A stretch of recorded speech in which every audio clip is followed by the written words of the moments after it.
Hello friends, optics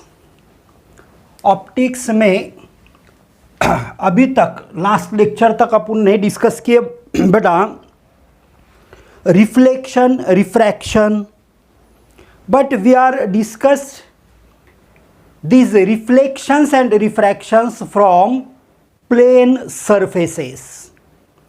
Now we have to discuss here about again reflection and refraction, but now the surfaces are spherical. अभी बेटा अपन discuss करेंगे optics का ही part. Optics topic ही अपना शुरू है, ठीक है ना बेटा। इंपॉर्टेंट टॉपिक है, बड़ा टॉपिक है। ओल्ड सिलेबस में ये 2 टॉपिक थे, अभी आपके न्यू सिलेबस में ये एक ही टॉपिक बना दिया गया है, दोनों का मिला के। सिलेबस उतना ही है जितना ओल्ड सिलेबस में था, ठीक है। चलो, तो स्फेरिकल सरफेसेस यानी curved surfaces we have to discuss here same phenomenon, that is reflection of light and refraction of light, but now surface is curved or spherical surface. बेटा जो 2 व्हीलर 4 व्हीलर का हेडलाइट होता है उसका reflecting surface जो होता है, reflecting mirror जो होता है, कभी आपने देखा होगा रिफ्लेक्टिंग मिरर, है ना। तो टॉर्च है, ठीक है, तो कर्व्ड मिरर रहता है, वो रहता है कर्व्ड मिरर यानी कॉनकेव या तो कॉन्वेक्स मिरर।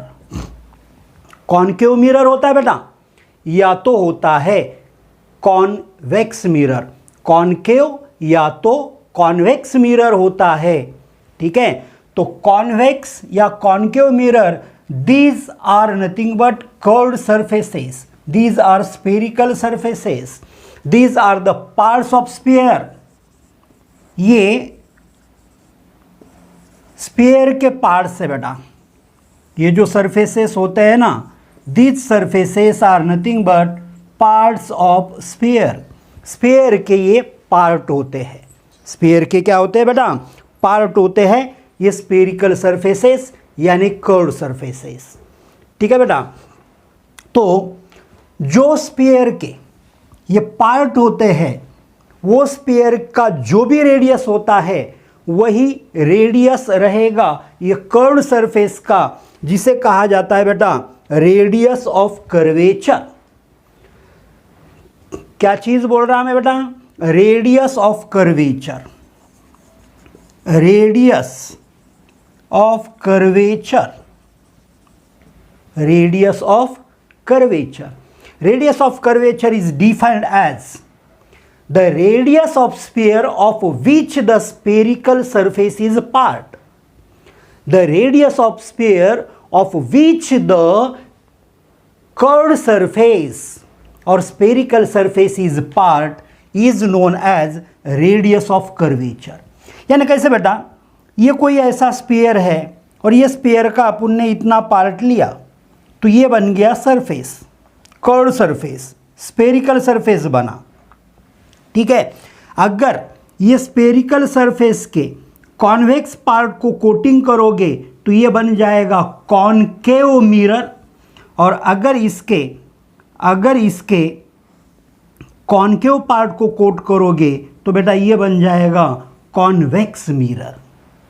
क्या बनेगा, कॉन्वेक्स मिरर, ठीक है। तो जो भी रेडियस था ये स्फीयर का उतना ही रेडियस ऑफ कर्वेचर रहेगा ये स्फेरिकल यानी कर्व्ड सरफेस का। अरे क्या समझे कि नहीं समझे मेरी बात को, ठीक है ना।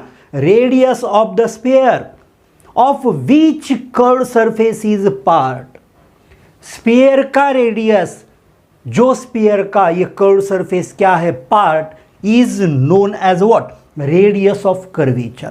और बेटा एक बात ध्यान में रखना, this radius of curvature is twice the focal length, twice the what, focal length. Curve surfaces को फोकस होता है बेटा, आपने 10th स्टैंडर्ड में पढ़ा है, ठीक है। तो ये फोकस जो होता है, फोकस का जो पोल या ऑप्टिकल सेंटर से डिस्टेंस रहता है, पोल या ऑप्टिकल सेंटर, ठीक है ना बेटा। लेंस है तो ऑप्टिकल सेंटर, और सरफेस है यानी मिरर अगर है या कर्व सरफेस है तो पोल यानी ज्योमेट्रिकल सेंटर। क्योंकि ये 3 मिरर्स अपन कंसीडर करने वाले हैं, 3 लेंसेज कंसीडर करने वाले हैं, तो उनका जो ज्योमेट्रिकल सेंटर रहेगा इट इज द पोल और ऑप्टिकल सेंटर। और जो फोकस होता है, फोकस और ये ऑप्टिकल सेंटर या पोल के बीच में के डिस्टेंस को क्या कहा गया है बेटा, फोकल लेंथ। क्या कहा गया है, फोकल लेंथ। और फोकल लेंथ का डबल लिया तो अपने को क्या मिलेगा बेटा, रेडियस ऑफ कर्वेचर। अब अपने को ये मिरर्स के बारे में इन डिटेल डिस्कशन करना है, तो उसके लिए न्यूमेरिकल सॉल्व करने के लिए अपने को यूज करना पड़ता है बेटा कार्टेशियन साइन कन्वेंशन।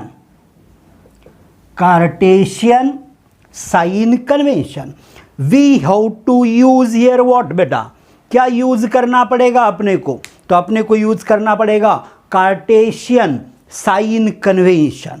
यानी जो डिस्टेंसेस अपन मेजर करने वाले हैं, जो फोकल लेंथ अपन मेजर करने वाले हैं, ये मेजर करने के लिए अपने को यूज करना है कार्टेशियन साइन कन्वेंशन। इसके कुछ नियम्स है, इसके कुछ रूल्स है। ये रूल्स ये आपको ध्यान में रखना है बेटा। क्या रूल्स है, तो all distances are measured from optical center or pole. All distances should be measured. All distances must be measured. All distances are measured from optical center or pole of what? Mirror, curved mirror, spherical mirror यानी convex या concave mirror, या convex या concave surface, refracting अगर है तो surface बोलेंगे बेटा, या तो कॉनकेव या कॉन्वेक्स लेंस। उसके ऑप्टिकल सेंटर या पोल से ही अपने को डिस्टेंस मेजर करना है। डिस्टेंस मेजर करते समय पोल या ऑप्टिकल सेंटर ही अपने को कंसीडर करना पड़ेगा, ठीक है बेटा। फिर secondly we can say here, while drawing the ray diagram, while drawing the figure, we have to take the rays, we have to consider the rays such a way that incident ray travel from left to right. Incident ray must be travel from left to right. But जब भी अपने को diagram draw करना है, समझो ऐसा अपने को डायग्राम ड्रॉ करना है, ये मिरर है, इमेज का डायग्राम, इमेज फॉर्मेशन के लिए रे डायग्राम ड्रॉ करना है।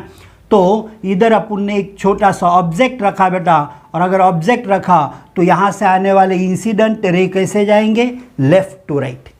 इसका सिंपल सीधा सा मतलब है object must be always on the left side of the mirror और लेंस। हमेशा ऑब्जेक्ट बेटा किधर रहना चाहिए, मिरर या लेंस के लेफ्ट साइड ही रहना चाहिए, क्योंकि incident rays should travel from left to right. Incident ray ऐसे तरीके से ट्रैवल होने चाहिए जो कि लेफ्ट से डायरेक्शन उनका किधर रहेगा बेटा, राइट की तरफ, left to right. A diverging beam of light corresponds to ray of light coming from real point object. अगर रेज है बेटा, कैसे रेज है, डाइवर्जिंग, कैसे रेज है बेटा, डाइवर्जिंग रेज है, डाइवर्जिंग रेज। और दूसरा कन्वर्जिंग रेज, डाइवर्जिंग रेज और दूसरा कन्वर्जिंग रेज। कन्वर्जिंग,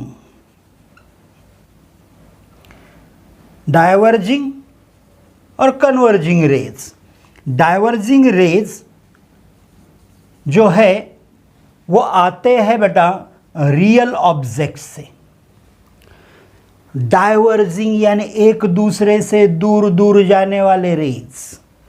कन्वर्जिंग यानी एक दूसरे के नज़दीक नज़दीक आने वाले रेज। इधर एरो निकाला तो ये हो गए कन्वर्जिंग और उल्टा एरो निकाला तो ये हो गए diverging. Diverging rays, diverging rays, diverging rays बोलना है तो diverging beam of light corresponding to rays of light coming from real point object, और converging beam corresponds to ray of light directed to a virtual point object और image. और अगर beam बेटा parallel होगा तो बीम पैरेलल कहाँ से आएगा? इन्फिनिटी से आएगा। इन्फिनिटी से आने वाले, बहुत दूर से आने वाले रेज को अपन क्या बोलते हैं बेटा? बहुत दूर से आने वाले रेज को अपन बोलते हैं पैरेलल रेज। जैसे कि अपने डे टू डे लाइफ में अपन बोलते हैं sun rays are parallel to each other. In reality देखा तो सन से निकलते समय ये रेज कैसे बेटा? डाइवर्जिंग, है ना, थोड़े बहुत क्यों ना हो अमाउंट में diverging, but whenever they reaches on the surface of earth, whenever they coming towards the earth, they travel large distance, infinite distance, so we can say they are parallel to each other. अब बेटा ये sign convention, इसका use करते समय दो point तो आपके समझ में आ चुके होंगे। All distances are measured from optical centre और पोल। बाद में सिंपली ध्यान में रखना बेटा, ऑब्जेक्ट हमेशा रखना कहाँ है? Left side. मिरर हो या लेंस हो उसके लेफ्ट साइड रखना। और अगर डाइवर्जिंग रेज आते हैं ऑब्जेक्ट से तो ऑब्जेक्ट को क्या बोलोगे? रियल। और अगर कन्वर्जिंग रेज है ऑब्जेक्ट से आने वाले तो ऑब्जेक्ट को क्या बोलोगे बेटा? वर्चुअल। या इमेज है तो इमेज को क्या बोलोगे? Virtual image. ऑब्जेक्ट है तो ऑब्जेक्ट को बोलोगे वर्चुअल ऑब्जेक्ट। ठीक है बेटा। फिर third point, this is nothing but principal axis, है ना बेटा। जो रेडियस ऑफ कर्वेचर और ऑप्टिकल सेंटर या पोल में से जाता है ऐसा लाइन, इसे क्या कहा गया है बेटा? Principal axis. It is nothing but principal axis. We have to consider this principal axis as x-axis. While using the sign convention, we must consider that x-axis is chosen as principal axis. Principal axis को अपन x-axis बोलने वाले हैं बेटा, in such a way that origin is pole और optical centre. यहाँ पे origin है तो ये एक्स एक्सिस ऐसा अपन कंसीडर करेंगे।